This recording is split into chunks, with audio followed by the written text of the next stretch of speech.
Dear students, welcome to the classes of Ray Academy. Today we are studying accounting ratios. तो accounting ratios में हम आज पढ़ेंगे solvency और लॉन्ग टर्म सॉल्वेंसी रेशियोज। तो long term solvency क्या होता है? Solvency of a business means that the business is in a position to meet its long term financial obligations loans as and when they become due. जिस time loan due होता है या पैसे देना हो तो दे देंगे। लॉन्ग टर्म जो 12 महीने से ऊपर का होता है। Solvency ratios are the ratios which show whether the enterprise or company will be able to meet its long-term financial obligations, long-term liabilities. Important solvency ratio क्या है?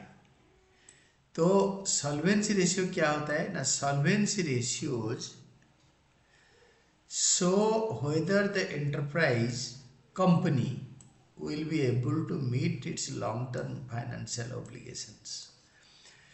Long-term solvency ratio क्या होता है sir? Debt to equity ratio, total asset to debt ratio, debt मतलब उधारी, proprietary ratio, interest coverage ratio, debt to capital employed ratio. Let us discuss them in detail. सबसे पहले हम पढ़ेंगे debt to equity ratio. Numerator में debt, नीचे equity. तो debt to equity ratio shows relationship between long term debt and equity. Long term debt and equity, that is shareholders funds of the enterprise. मतलब share holder fund के साथ long term loan का क्या ratio है? It is computed to assess long term financial soundness of the enterprise और company. Company का long term financial soundness को पता करने के लिए रेशियो बनाते हैं। लॉन्ग टर्म डेट और external liabilities. Long term debt क्या होता है ना? कंपनी का बाहर का उधारी होता है। और external liabilities and include long term borrowings and long term provisions. They are shown as non-current liabilities in equity and liabilities part of the balance sheet. Liability part और इक्विटी पार्ट में वो लॉन्ग टर्म लाइबिलिटीज या non current liabilities में दिखाया जाता है। तो debt to equity ratio shows relationship between long term debt and share holders funds यानी equity. Long term financial soundness of the company, the formula is debt to equity ratio. Numerator में debt और denominator में equity और share holders funds. Major components of long term borrowings are debentures, bonds, mortgage loan, term loan from bank and financial institutions, public deposits etcetera. आज पर CBSE guidelines circular number 10, accounting treatment of other long term liabilities are not to be evaluated. Other long term liability नहीं, therefore it is not discussed and also not included in the formulas. ये formula के अंदर other long term liabilities हमने include नहीं करा। तो provision is made to meet a liability amount of which is not determined, but it is provided by making best estimate. जो हम provision for long term loans and provision for tax ये जो बनाए हैं उसको केयरफुल एस्टिमेशन के बाद बनाते हैं। तो ये लॉन्ग टर्म लाइबिलिटी को मीट आउट करने के लिए बनाया गया है। तो इसीलिए it is determined in the best possible way. Since long term provisions are in the nature of long term liability, they are included in external equities. तो long term liability external equities में included होता है। External debts, in spite of the fact that the amount may be different at the time of settlement of liability. External debt in spite of the fact that the amount may be different at the time of settlement of liability. तो external डेब्ट क्या होता है ना? Liability settlement के time पे वो different हो सकता है, बट यूजुअली जो हम एस्टिमेट करते हैं हम उसको कोशिश करते हैं कि ऑलमोस्ट सेम या परफेक्ट रहे। Then long-term borrowings and long-term provisions. Long-term borrowings and long-term provisions. ये क्या होता है? Borrowings are shown as long-term borrowing under non-current liabilities if they are payable after 12 months. 12 महीने के बाद पे करना है, और after the period of operating cycle from the date of balance sheet. Operating cycle के बाद अगर पे होना होता है बैलेंस शीट के, तो इसको हम लॉन्ग टर्म बोरोइंग पे लेते हैं.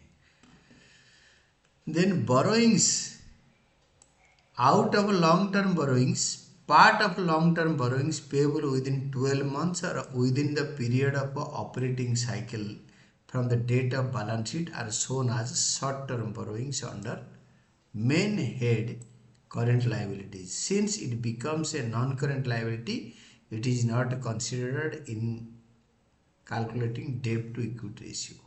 Debt to equity ratio में short term borrowing को हम लेते नहीं है, बिकॉज हम लॉन्ग टर्म सॉल्वेंसी निकाल रहे हैं. तो शॉर्ट टर्म बोरोइंग 12 महीने के अंदर पे होता है, लॉन्ग टर्म बोरोइंग्स 12 महीने के बाद पे होता है.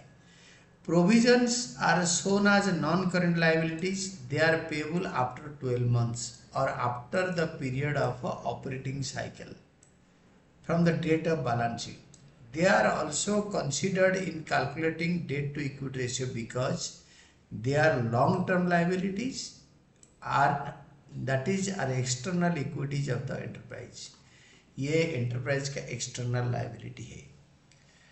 तो equity is share holders funds and it includes share capital, reserves and surplus. thus equity share holders funds that is share capital plus reserves and surplus, इसको इक्विटी बोलते हैं. Share capital both preference and equity and reserves and surplus. अगर हम इसको liability side से calculate ना करके अगर हम एसेट साइड से कैलकुलेट करेंगे, it will be like this. Non-current asset, tangible assets, intangible assets. Non-current are trade investment, non-current trade investment, long-term loans and advances. Current assets, तो इससे current liability माइनस करो, non-current liability यानी long-term borrowing and long-term provision minus करो, वो आपका होगा equity shareholders funds. और total asset से टोटल डेट माइनस कर देंगे, एसेट सेट के टोटलिंग से टोटल डेट यानी non current and current debt, तो फिर वो भी शेयर होल्डर्स फंड्स आ जाएगा. Current assets minus current liability, ये आपको वर्किंग कैपिटल पता है. नोट में इफ सरप्लस और balance in statement of profit and loss is a debit balance, it is deducted to determine equity और शेयर होल्डर्स फंड्स. अगर प्रॉफिट एंड लॉस अकाउंट का debit balance है, statement of profit and loss का debit balance है, asset balance से debit balance, तो minus कर देंगे इक्विटी शेयर होल्डर्स फंड से.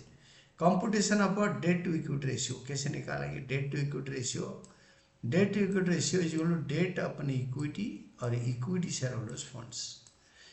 Date to equity ratio is expressed as a pure ratio से 2:1. डेट होता है long term borrowing plus long term provision, और टोटल लायबिलिटी से करंट लायबिलिटी माइनस करो और कैपिटल एम्प्लॉयड से इक्विटी माइनस कर दो. तो capital employed is equal to debt plus equity, यानी उधार का पैसा कैपिटल और अपना ओनर का लगाया हुआ पैसा, और non current asset plus working capital, ये भी कैपिटल एम्प्लॉयड आएगा.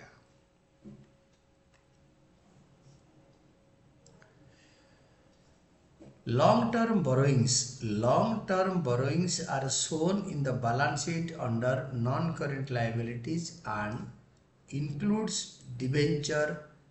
Long-term liability क्या होते हैं? Bonds, loan from banks and financial institutions and public deposits, etc. Long-term provisions are also shown in the balance sheet under non-current liabilities and include liabilities such as provision for gratuity, leave encashment, payable and retirement, etc. A high debt to equity ratio means that the enterprise is depending more on long-term borrowings as against shareholders' funds. It is depending more on long-term borrowings as against shareholders' funds. In effect, lenders are at higher risk and have lower safety cover. Lender ज़्यादा risk में है and have lower safety cover, come safety cover है इनका. On the other hand low debt to equity ratio means that the enterprise is depending more on shareholders funds as against long term borrowings or long term liabilities. तो company क्या करेगा ना, ज़्यादा share holders fund के ऊपर depend करेगा, अपने पैसे पे ज़्यादा डिपेंड करेगा. देन लॉन्ग टर्म बोरोइंग पे ज़्यादा डिपेंड करने से इंटरेस्ट का खर्चा ज़्यादा आ जाएगा. In effect lenders are at a low risk and have higher safety cover. अगर डेट कम रहेगा तो लेंडर रिस्क फ्री रहेंगे, कम रिस्क लेंगे और उनको इनका लोन को ज़्यादा सेफ्टी कवर मिलेगा. Ideal debt to equity ratio is 2:1. Ideal debt to equity ratio क्या होता है? Normally debt to equity ratio is 2:1 is considered as appropriate ratio. 2 रुपये उधारी में 1 रुपये कैपिटल अपना. ऑब्जेक्टिव के अंदर सिग्निफिकेंस, इसका ऑब्जेक्टिव क्या है एंड सिग्निफिकेंस क्या है? Debt to equity ratio is calculated to measure the ratio in which long-term borrowings or external funds and shareholder funds are invested in the company. बाहर का पैसा कंपनी में लगता है. To assess long-term financial position and the soundness of long-term financial policies of the enterprise and the extent to which the enterprise depends on borrowed funds for its business. Business का borrowed funds के ऊपर ये depend करते हैं. तो ये illustration 42 से हम आगे करेंगे. तो today what we studied that was very important कि debt to equity ratio, numerator में डेट, डिनोमिनेटर में equity. Today we studied debt to equity ratio. This determines long term solvency. Numerator में लॉन्ग टर्म बोरोइंग, डिनोमिनेटर में equity share holders funds या share holders funds. Equity share holders funds means India में equity share holders funds में preference shareholder automatically include करके लेते हैं. It is a standard practice.